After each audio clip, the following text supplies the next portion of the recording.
Bonsoir à tous et à toutes, on se retrouve ce soir pour notre cours sur la Tfila. Et ce soir, nous allons essayer de développer les 4 mots suivants. Akel, Agadol, Agibor, Ve'anora. Le Dieu grand, fort et redoutable. Qu'est-ce que ces mots impliquent?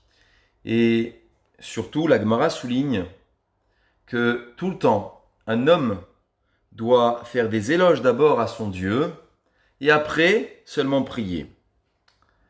D'où on l'apprend de Moshe Rabbeinu. Moshe Rabbeinu, avant de demander des choses à Hachem, d'abord il lui a fait son éloge. Il lui a dit Hachem, tu es grand, tu es fort, tu es redoutable, et après seulement je peux lui faire mes demandes. Mais Rabbeinu Bechaye nous dit, à ce niveau-là, dans ces mots, il renfermait des comportements d'Hachem. Akel, le nom de Dieu, donc Dieu lui-même, c'est-à-dire qu'il y a un créateur, il est le Boré, il est le créateur. Agadol, c'est quoi grand? La grandeur de quelqu'un, c'est en fonction de son recette, de sa bonté.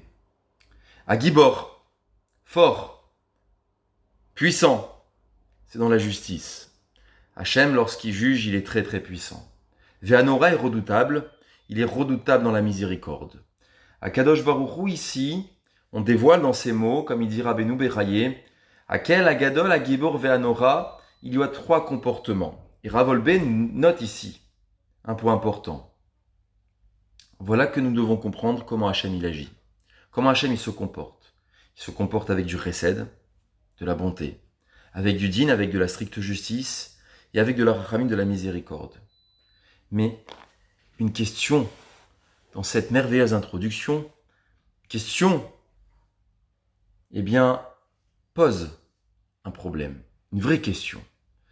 Comment on peut venir faire des éloges à Akadosh Baruch Hu avec 3 mots en lui disant qu'il est grand, fort et redoutable? Et après on peut lui faire des demandes? Après on peut lui demander?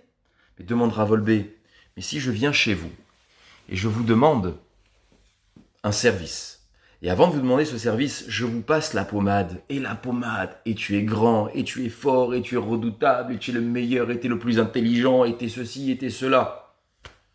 Tout ça pour arriver à mes fins. Mais je suis un hypocrite. Pourtant, on se présente devant Hachem tous les jours, 3 fois par jour. On introduit, on lui dit Hachem, tu es le plus grand, tu es le plus fort et tu es le plus redoutable. Mais tout ça pour arriver à mes fins? La Gemara nous demande de faire cette introduction-là, de passer la pommade à Hachem, de faire des éloges à Akadosh Baruch Hu. Mais dans quel but? Et après, dans le but de faire des demandes. Comment comprendre? Première question, comment comprendre ces éloges? Et est-ce que Akadosh Baruch Hu, véritablement, il a besoin qu'on lui fasse des éloges? Qu'Hachem, il a besoin qu'on lui fasse la pommade? Je veux bien un individu, qu'on lui passe la pommade de temps en temps, qu'on lui dise « Ah, tu es comme ci, tu es comme ça fait toujours plaisir. Ah, on a dit de moi ceci, on a dit de moi cela. On en pense de moi comme ci, on pense de moi comme cela. » Akadosh Baruch Hu, dire qu'il est Agadol, Agibor, Ve'anora, dans l'introduction de la Hamida? Pour répondre à ces 2 questions, c'est quoi ces éloges? Et est-ce que Akadosh Baruch Hu a besoin véritablement des éloges? Nous allons d'abord revenir à la source. La Tfila, elle sert à quoi? Elle vient par rapport à quoi? La Tfila, elle est en remplacement des sacrifices. À l'époque, lorsque l'on fautait, lorsqu'on s'éloignait d'Hachem, on approchait un sacrifice. Le mot korban vient du mot mekarev, se rapprocher. Kirva, à travers le sacrifice, je me rapproche d'Hachem. Il y a eu une rupture à un moment donné entre l'homme et son créateur. Eh bien, pour réparer ce lien, on approchait un sacrifice. Mais comment on faisait le sacrifice? L'homme, il devait offrir quelque chose qui avait de la valeur à ses yeux. Il montrait sa volonté que tout est à Hachem. Tout est à lui. En montrant que tout est à lui, eh bien, il retrouve un lien très étroit avec son créateur. Quand je reconnais que tu es le plus grand et que tu domines entièrement, eh bien finalement, je rétablis la relation. Je rétablis. Ou l'ovdo bechol levavrem. Il y a écrit dans le schéma, vous le servirez de tout votre cœur. De quel travail on parle? On doit travailler de tout notre cœur. Ou l'ovdo, on doit servir Hachem de tout notre cœur. De quel travail on parle? Shibalev. On parle du travail qui vient du cœur, c'est la tfila. C'est-à-dire qu'on doit mettre une énergie lorsqu'on prie à Kadosh Baruch Hu. On doit penser à une certaine mesure de qui est Hachem. Il est à El, à Gadol, à Gibor, Ve'anora. En fait, et vous allez commencer à voir se dessiner autour de vous l'ampleur de ces quelques mots. Lorsqu'un homme, il se regarde dans un miroir, la première chose qu'il dit, Annie, moi. Lorsqu'on parle à nos épouses, moi j'ai fait. À mes enfants, mais moi je fais ci, moi je fais ça. Il y a le moi. On ressent vraiment qu'on est important. On pense sincèrement que tout tourne autour de nous. Tout, absolument tout. C'est moi. Moi par excellence. Et ça, c'est la vérité. C'est une vérité que l'individu pense que tout, c'est lui.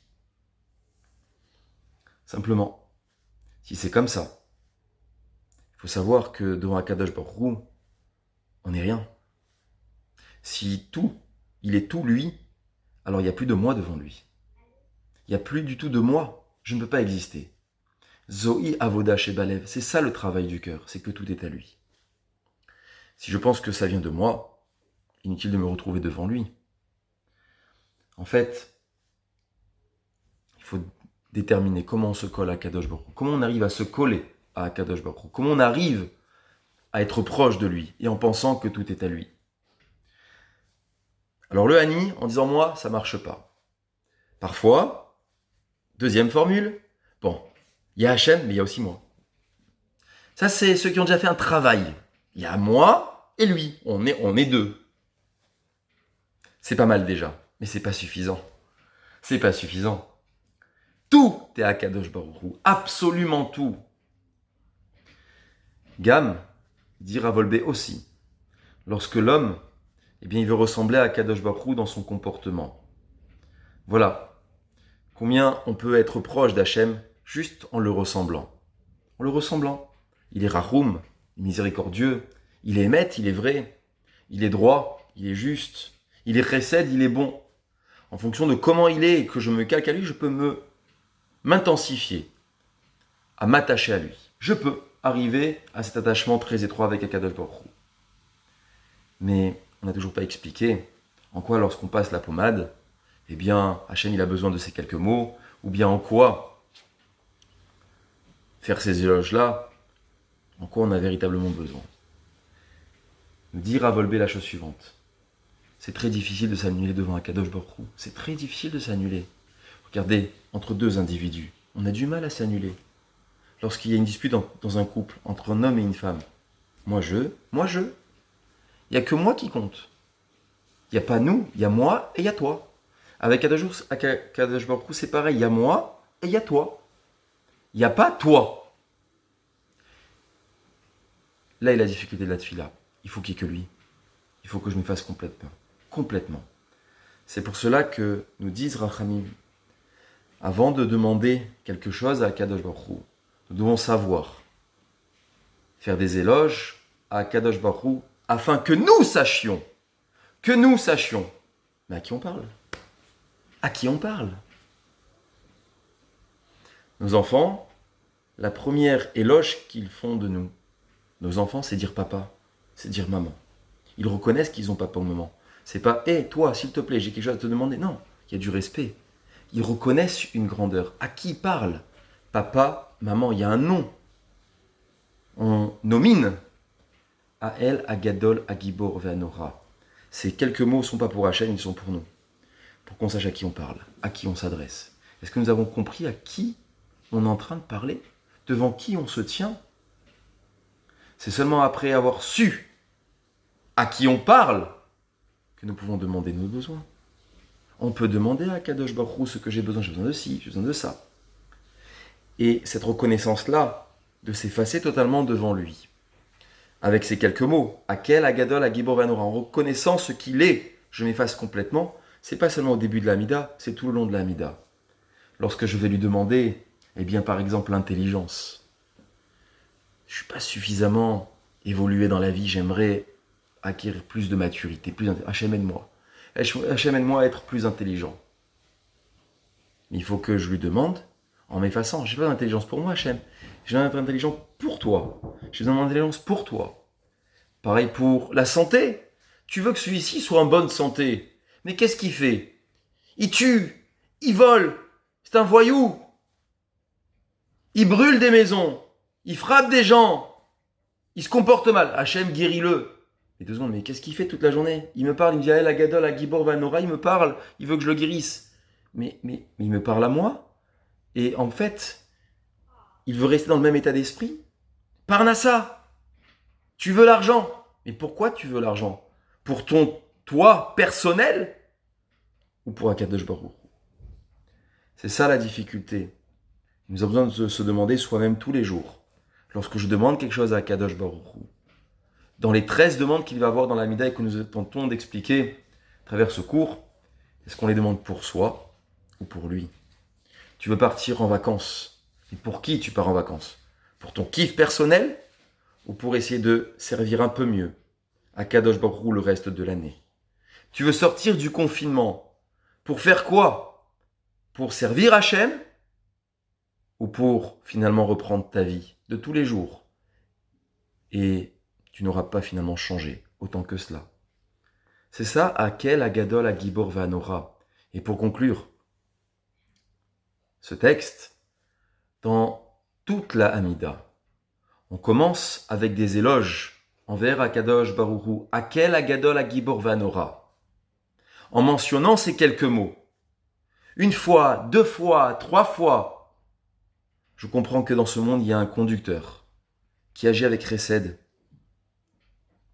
avec bonté, qui agit avec de la justice et qui agit avec miséricorde, mais que toutes les brachot dépendent de lui, que rien dépend de moi. Nous le voyons bien dans un confinement, à quel point nous sommes vulnérables, à quel point les choses ne tiennent sur rien finalement, et à quel point je peux m'en remettre qu'à lui. Voilà le sens de ces quelques mots. Akel Agadol Agibor Vanora, c'est une marque de respect, pas pour Akadosh Baruch Hu, pour nous-mêmes, pour savoir à qui on parle, à qui on s'adresse, prendre conscience de qui il est, et finalement, bien de ma faiblesse d'homme. Je voudrais ramener cela à l'humain, puisqu'on est dans la période des élèves de Rabbi Akiva et du Homer qui sont morts parce qu'ils ne se respectaient pas l'un l'autre. Mais si j'ai pris conscience que les valeurs d'Akadosh Baruch Hu, c'est m'effacer devant lui, parce qu'il est un créateur, il est tout, eh bien, il est récède, il est bon, il fait de la justice, il fait de la miséricorde, il est rachoum, il est miséricordieux. Si je veux me coller à mon créateur, il faut que je lui ressemble un tout petit peu. Garder ma place d'homme et pas de Dieu. Il n'y en a qu'un sur terre. Comme on disait dans la Gada, il n'y a qu'un Dieu dans le monde entier. Il n'y a qu'un Dieu qui a tout créé. Finalement, l'homme n'a pas vraiment créé quelque chose. Il n'y a pas qu'un seul homme sur la planète. Chacun doit se regarder en tant qu'être humain. Ni rabaisser, ni s'enorgueillir, ni amoindrir certaines qualités, ni s'élever au-dessus des gens. C'est cela, se coller à Kadosh Baruch Hu. En fait, la tfila vient remettre l'homme à sa place. Tu es un être humain qui dépend uniquement de son créateur. Et bien voilà, que dans toute la tfila intérieure, Akadosh Baruch Hu, il sait sonder nos cœurs. Il sait qu'est-ce que l'on pense. Il sait qu'est-ce qu'on a à l'intérieur de nous. Alors quand on se présente devant lui, est-ce qu'on est véritablement sincère? Te dire Hachem, tout est entre tes mains. Tout, absolument tout. Je m'en remets qu'à toi. C'est toi qui décides. Je vous souhaite de bonnes filotes à tous. Et qu'à travers cet effacement de notre égoïsme, de notre moi le plus profond, et qu'on révèle à Kadosh Baruch Hu dans l'Amida, eh bien que chaque filote soit écoutée, et que Kadosh Baruch Hu emmène un prompt rétablissement à nos malades, qu'on entende de bonnes nouvelles et Bezrat Hashem, qu'on sorte rapidement de cette période difficile et qu'on puisse tous se retrouver dans la santé, la joie, la sérénité, et qu'on puisse, eh bien, encore évoluer et grandir. Bonne soirée à tous et à demain soir, Kol Touv.